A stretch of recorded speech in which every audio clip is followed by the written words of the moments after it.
It is cold today, so we are going to be doing a very, hopefully, fast and detailed interview of Elon Musk's biography by Ashlee Vance. Hope you're getting that right in your camera. This book was published in 2015, so it's about 5 years old now, and it goes through, obviously, Elon Musk's life up until that point. And the interesting thing is he's actually done a fair few things in these last 5 years that have made him even more, I suppose, popular, well-known, famous. So we probably won't go through that, and we'll just go through what's actually in the book and what he has done up to this point. So, as I mentioned, it's his biography as an inventor, CEO, but also as a father, as a child, as a husband, as whatever, a family man, friends. All of that's captured in this book. So he was born in 1971 in South Africa. I actually had no idea of that until I was reading the book. Spent his time growing up in South Africa, and he seemed like he had a fairly entrepreneurial family as far as his father and mother were concerned, and then him and his siblings as well were doing crazy stuff like riding their bikes around and knocking on people's houses saying like, hey, do you want your computer fixed or whatnot, back in the, I guess, when computers were being first invented in the 80s and really getting into a way, not just in the, I suppose, like business sense, but then into the more personalized commercial aspect. So you could see from very early on that he was going to be an entrepreneur and, go his own way through life. He left for Canada, and I'm just skipping over large swaths of his life here. This is just the introduction, really. Left for Canada when he was about, I think, 17, 18. And basically from there you can see him really starting to reject the standard systems that we have in place, whether it be the education system, the business system, even like his social life system seems a little bit far out there, and his rejection of that is interesting to note. And I suppose that's one of the ways that you become such a big person in your chosen fields. So through all this whole period, he has this period with PayPal, which earns him his first real big chunk of money, and then goes on to found SpaceX, Tesla, SolarCity, and then it wasn't captured in this book, but some of the other things he's doing, which is like the hyperlink, the boring company. I think he created a flamethrower as well. So he's got can't remember what it is, but it's like basically a big string of satellites that he plans to cover the entire world in to provide the whole world with like 5G internet. So he's an interesting dude. No matter what you think of him, he's done quite a lot in his life. He'd be getting up to close to 50 years old now. So he's really making some impacts on the world, and it was interesting, I suppose, to read about him in this context. I'm not really one for biographies. I've read a couple, but I suppose it's not my chosen aspect of reading them. But yeah, this was pretty good. So just a couple of themes from the book. He had a very difficult childhood due to bullying and being misunderstood. If you see any of his interviews, you can tell he's definitely not on, I suppose, the normal wavelength or interacts in the way that I guess a lot of humans normally do. I've seen him on a couple of interviews on the Joe Rogan Experience, as well as just a couple in general of him being interviewed about SpaceX or Tesla.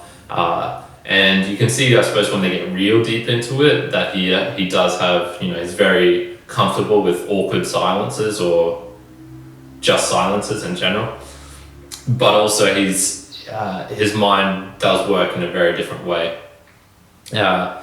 He's always dreaming and was dreaming big since he was 14 or 15. And I think this is actually one of the things you need to have, that will create the determination to persevere. So when he was 14 and 15, he was already asking himself, like, what are the best things that I can do with my life? What can I do for humanity? What is, the optimal solution? What is blah, blah, blah?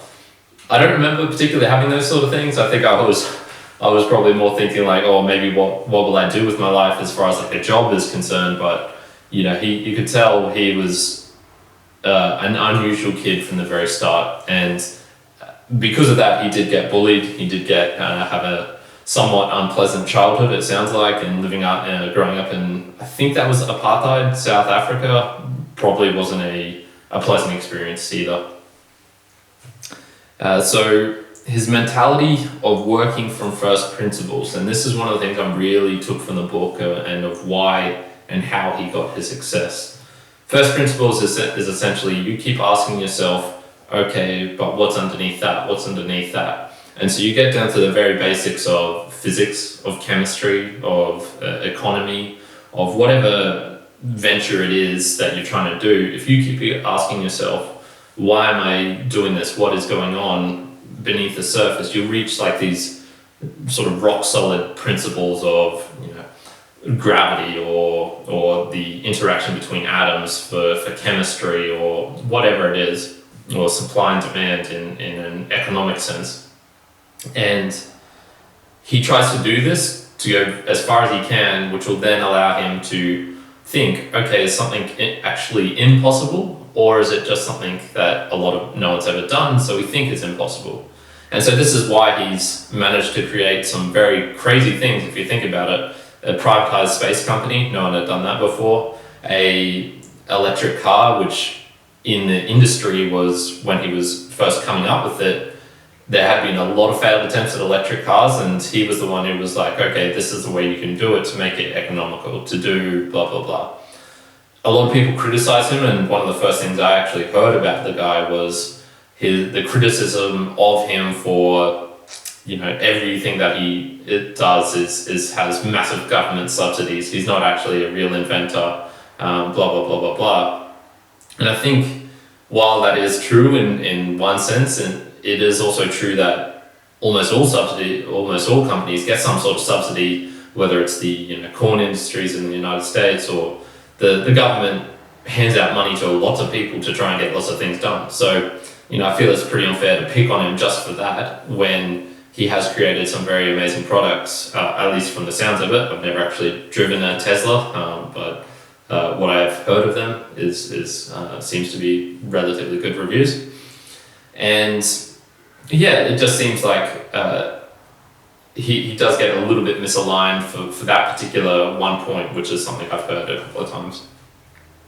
He obviously does not care for the rules, so both informal and formal, and you'll sort of see this, I guess, in the way his companies are run, in the way the people in his companies interact. There's not the same like bureaucratic structure that's automatically sort of created in new companies. And if he doesn't like a rule, he will just go out and try and change it. So, if there's some sort of restrictions on battery sizes or whatnot, or the requirements for safety testing, and he believes that they're inadequate or the rules are stupid, he will go out and try and change them, which is takes a lot of balls and work ethic and even skills to get that done on the multiple levels that it's required, whether it just be on the very close social one in between people, to the large scale bureaucratic government bureaucracies. His survival through the GFC made him strong and a little bit wiser, I would say, as well. So during the 2008 GFC, he had a lot of problems with Tesla. It sounded like they got to points where they had weeks worth of cash left to pay employees, to pay for materials, and then it had just hit a point where his own personal wealth would be down to zero as well. And it sounded like he chucked in a lot of his own money to get this stuff done. So, he not only did he rest on it, I suppose, make that money for himself through the whole PayPal venture, but then he had the balls to be like, okay, I'm going to put my money where my mouth is, and I'm going to make these companies work. And if there's one thing I really respect in life, it's someone who puts the money where their mouth is, who does the deeds and make sure they get them done. So that was really interesting, and I suppose very inspirational as well to see that and know that there's people out there. And as far as the why's a bit, right at the end of the book, you can say like he basically he goes through this whole difficult period, and then he basically just starts asking people for money through the, I guess, accruing value as as a person, as a brand, through his companies, to then just ask for money, even though he didn't particularly need it. He was sort of like, okay, I went through a period where I had no access to money, and it almost cost me everything. So now that I'm in this period of relative, growth, I'm going to ask for the money and just have it set aside for when I do want to create a gigafactory to make, batteries, millions and millions of car batteries and whatnot. So it's interesting. A couple of my own personal observations from the book. Note that these are based on the book and interviews. So this isn't just solely from what I read in the book, but also like the little snippets I've taken from here and there of his personality in general. He works like a maniac and expects the same from others. And this is the number one reason for his success, and also the reason why I would not work for him. He basically asks people to put their whole heart and soul into achieving this one thing, whether it be, the internal combustion of the rocket engines or whatnot, particular aspects of particular jobs. He expects you to do that job to the utmost. And while it's amazing, you can say you're part of a whole that's created this amazing thing, which is, sending privatized rockets out into space. It's still something for me that I would be like, no way, I'm not going to work. I'm not going to kill myself to the bone working, 18-hour days just to please him, and it's not just to please him, it's sort of for themselves. And to people who do it, kudos to you. I'm not throwing any judgment on that, just saying that is something I would never do.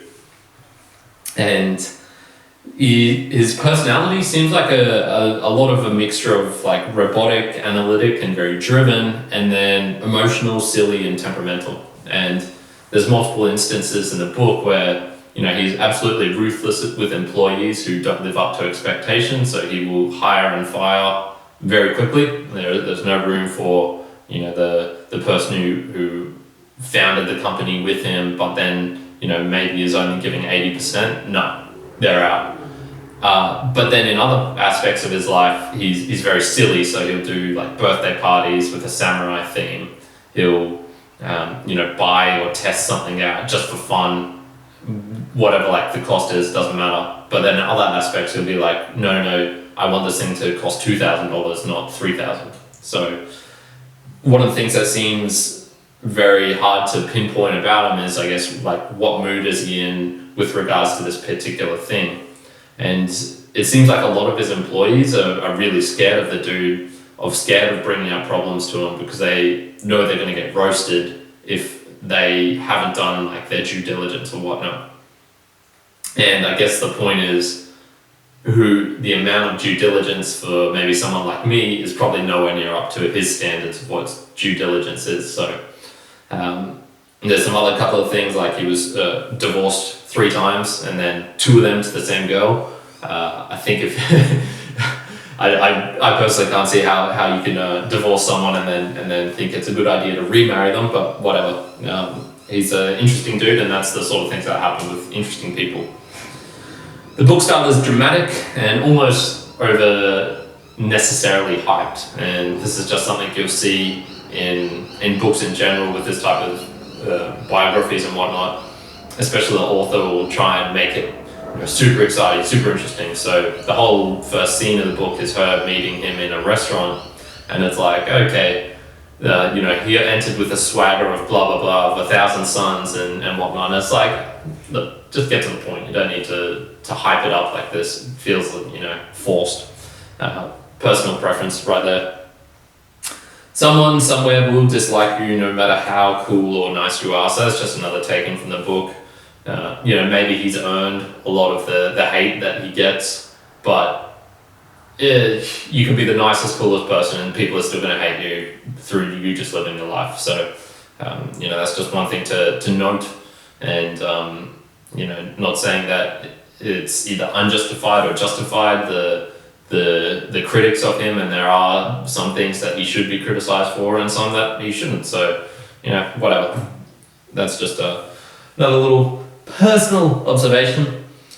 Finally, in summary, it's probably easier to get a picture of him based on interviews. I feel the book medium for biographies is good for people, is good for the past. I'm not sure that it's really that necessary nowadays. How many hours did it take me to read through this book? Let me just see how many pages there are quickly. So it's about 400 pages, just a little bit less than that. And it probably took me a good, I'm gonna say like eight hours of reading, maybe a little bit more, a little bit less. I feel like I'd probably have a better idea of him as a person if I had just spent 8 hours watching videos on YouTube of him. But maybe I wouldn't have as much detail as far as the concrete inner workings of his life, of what he actually did. I personally find books as a good way of capturing information, capturing wisdom, and really cementing it in my mind. Whereas it was sort of like a book I read for fun, so it was never going to be like the absolute, top pinnacle of reading for me. And that's why, I probably tend not to read biographies that much, because, I can get that information from somewhere else. So yeah, semi-interesting but fluffy as well. That pretty much sums up the book for me. It did flow and I enjoyed it, but there is always going to be a cap, a limit point for me on biographies, I suppose, especially the people who are alive now, so you can actually do interviews with them and get different sources. Biographies of historical characters are different, so that's, I suppose, my little summation of the book. Elon Musk, how the billionaire CEO of SpaceX and Tesla is shaping our future. It might be a little bit dated because it's from 2015, and so obviously he's done a lot since then. And yeah, that's it for now. Hope you enjoyed. Current out.